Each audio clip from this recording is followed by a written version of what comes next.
திமுக வந்து அதிகமா குற்றச்சாட்டு ஊழல் செஞ்சிருக்கு ஆமா செஞ்சிருக்காங்க. அப்ப அதிமுக என்ன செஞ்சிருக்கு? அவங்களும் தான் ஊழல் செஞ்சிருக்காங்க. பல ஆண்டுகள் ஜெயலலிதா அமைச்சரவையில் இருந்த செங்கோட்டையன் அவர்கள் ஜெயலலிதாவே உயர்நீதிமன்றத்தால் ஊழல் குற்றச்சாட்டில் சிறைக்கு அவங்க இறந்துட்டாங்க, இல்ல சிறைக்கு போயிருக்க வேண்டியவங்க.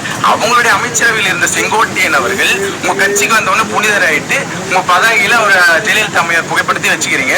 முதல்ல வந்து 5 பேர் சொல்லிட்டு கொள்கை தலைவர் சொன்னீங்க.